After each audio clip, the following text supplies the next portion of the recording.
बिस्मिल्लाहिर्रहमानिर्रहीम। Respected teacher, dear students, अस्सलाम वालेकुम। मैं हूं जाहिद जावेद, आपके साथ एक बार फिर मैथमेटिक्स 7 के यूनिट नंबर 6 सेट के लेसन नंबर 3 के साथ। हमारा आज का एसएलओ है ऑपरेशंस ऑन सेट्स। तो आज हम सेट्स के कुछ ऑपरेशंस को स्टडी करेंगे। Lesson plan is attach, student से टीचर इससे फायदा ले सकेंगे। Today's concept is operation on sets. यहां पे मेरे पास कुछ इंपॉर्टेंट चीजें हैं। तो कौन कौन से ऑपरेशन हो सकते हैं? Union of two or more sets. सबसे पहले आज हमने पढ़ना है union of two or more sets के दो या दो से ज्यादा सेट्स का यूनियन हम किस तरीके से निकाल सकते हैं। तो लेट्स से हमारे पास एक है A set, A B C D, और बी सेट है सी डी ई एफ। तो हमने करना है फाइंड ए यूनियन बी। तो ए यूनियन बी, ए और बी के दरमियान एक यू का साइन होगा जिसको हम पढ़ते हैं ए यूनियन बी। तो ए यूनियन बी जब हमने करना है तो सेट ए और सेट बी है। इसी तरीके से सेट सी एक दूसरा क्वेश्चन है जिनमें हमने A union B union C करना है। तो सबसे पहले मैं ए यूनियन बी फाइंड करके देता हूं आपको। ए यूनियन बी के लिए कैसे करना है? हमने ए के सेट्स, सारे एलिमेंट्स को सेट के अंदर लिख देना है, ए बी सी और डी, और फिर यूनियन जो है बी का, बी की वैल्यूज हैं C D E and F. तो हमने ये ए और बी का यूनियन करना है। यूनियन का मतलब है ए और बी के तमाम नंबर्स को इकट्ठा करना। ए और बी के तमाम एलिमेंट्स को या उसके सेट के अंदर जो भी चीजें पड़ी हुई हैं ए और बी सेट के अंदर, दोनों को हमने इकट्ठा एक सेट में लिख देना है। तो यहाँ पे ए में ए है, ए आ जाएगा, और बी दोनों साइडों पे नहीं, एक साइड पे है बी। और इसी तरीके से सी, सी जो है वो बोथ ए और बी में प्रेजेंट है। तो एक बार सी लिख देंगे, डी बोथ साइड पे है वो भी लिख देंगे, और फिर हमारे बी के अंदर ई और एफ है। तो इस तरीके से ये हमारा यूनियन आ गया ए और बी का, ए यूनियन बी आ गया। तो सिंपली ए यूनियन बी के लिए क्या करना है? ए और बी के तमाम एलिमेंट्स को हमने एक सेट के अंदर इकट्ठा कर देना है। ओके। सिमिलरली अगर आपके पास तीन सेट्स हैं तो यहाँ पे हमने लिखा ए यूनियन बी ब्रैकेट फिर यूनियन सी।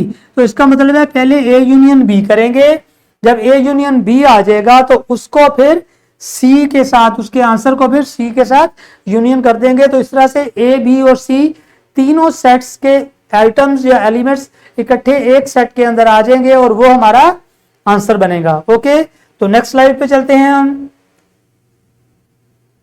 यहाँ पे है find the intersection of two or more sets. यहाँ पे दो या दो से ज्यादा सेट्स की इंटरसेक्शन है। जैसे यूनियन मैंने बताया वैसे ही इंटरसेक्शन है। पहले मैंने दो सेट्स की आपको यूनियन बताई थी, अब यहाँ पे इंटरसेक्शन है। एक ई सेट है मेरे पास और एक एफ है। तो हमने क्या करना है? ई इंटरसेक्शन एफ हमने निकालना है। तो ई इंटरसेक्शन एफ जब निकालेंगे तो हम क्या करेंगे? ई के एलिमेंट्स जी एच आई और जे, ये एक सेट हो गया। फिर हमने इसका इंटरसेक्शन, इंटरसेक्शन का साइन यू की तरह होता है बट वो उल्टा लिखा हुआ होता है, ठीक है जी। और उसके बाद हमने यहाँ पे लिख देना है एफ के सेट के सारे एलिमेंट्स। तो क्या है? एच आई जे एंड के।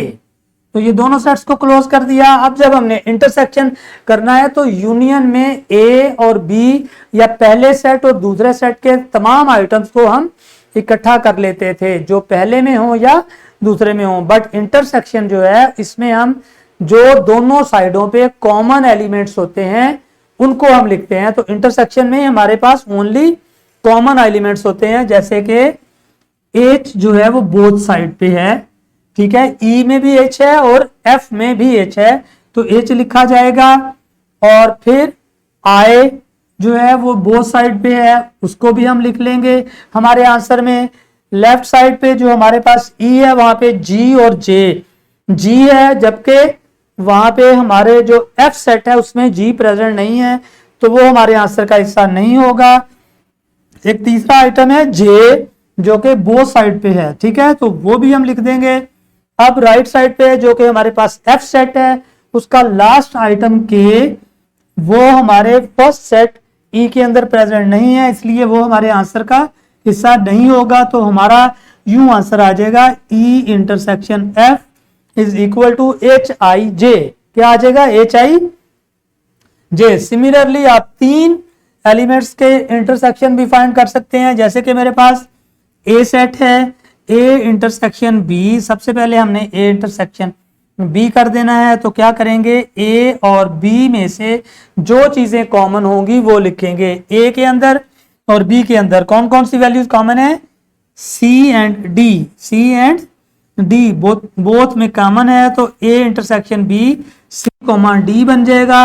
अब ए इंटरसेक्शन बी हमारे पास आंसर आ गया है। अब हमने इसका इंटरसेक्शन सी के साथ करना है, तो अब हम यूं लिखेंगे A intersection B intersection C is equal to, तो अब देखें सी, ए इंटरसेक्शन बी में सी डी है और सी के अंदर डी ई एफ जी है, तो ओनली वन एलिमेंट डी जो है वो इन दो सेट्स के अंदर कॉमन है, तो इसलिए हमारा जो आंसर आएगा वो डी आ जाएगा। तो ये हमारा आंसर हुआ A intersection B intersection C. तो इस तरीके से आपने जब 3 आपके पास सेट हों तो पहले 2 को सॉल्व कर लोगे, और जब 2 सॉल्व हो जाए तो उसके आंसर को तीसरे सेट के साथ सॉल्व कर लेंगे। तो इस तरीके से हमारे तीनों ही सेट्स जो है वो सॉल्व हो जाएंगे। यूनियन और इंटरसेक्शन हमने सीखा। ओके, यहाँ पे एक और यहाँ पे इसका ऑपरेशन है जिसको हम कहते हैं डिफरेंस। डिफरेंस का मतलब माइनस करना। डिफरेंस का मतलब माइनस करना। अब हमारे पास ए सेट और बी सेट है, तो इनको आपस में हम माइनस कैसे करेंगे? हम क्या करेंगे? ए माइनस बी लिखेंगे, और यहाँ पे ए की वैल्यूज 3, 4, 5 और 6, और माइनस करेंगे इसमें से 4, 5, 6 और 7। ओके, अब कैसे माइनस होना है? ए माइनस बी, वेरी सिंपल। ए की वैल्यूज वो खत्म हो जाएंगी जो बी के साथ कॉमन है। अब ए में 3 है, बी में नहीं है। ओके, 3 एज इट इज हम लिख देंगे। ए में 4 है और 5 है, बी में 4 है और 5 है, तो वो यहां से नहीं हम लिख सकते। ए में 6 है, बी में 6 है, तो हम नहीं लिख सकते। तो ए के तमाम आइटम्स खत्म हो गए, ओनली 3 बचा हमारे पास।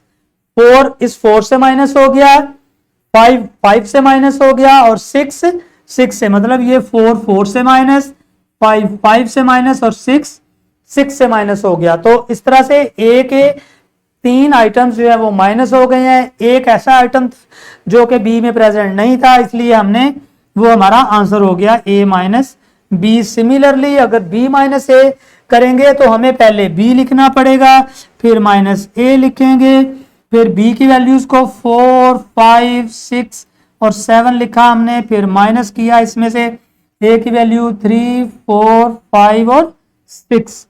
फिर उसी तरीके से ए बी का 4 ए के 4 से कैंसल, बी का 5 ए के 5 से, और बी का 6 ए के 6 से कैंसल, और बाकी बचा हमारे पास अकेला 7, और इसका आंसर आ गया हमारे पास 7। तो a माइनस बी जो था वो आंसर 3 आया था, और b माइनस ए आंसर 7 आ गया। तो इससे हमें पता चला कि a minus B does not equal to b minus A होते हैं। तो इस तरीके से हमारा ये कंप्लीट हुआ। तो नेक्स्ट चलते हैं रैप अप की तरफ। Identification of operation of sets. Description box है हमारे पास यहाँ पे, जिसमें है lesson plans, extra activities and power point presentation. तो इस तरीके से हमारा ये टॉपिक इख्तिताम को पहुंचा। मैं चाहूंगा आपसे इजाजत। अल्लाह हाफिज। Thank you very much.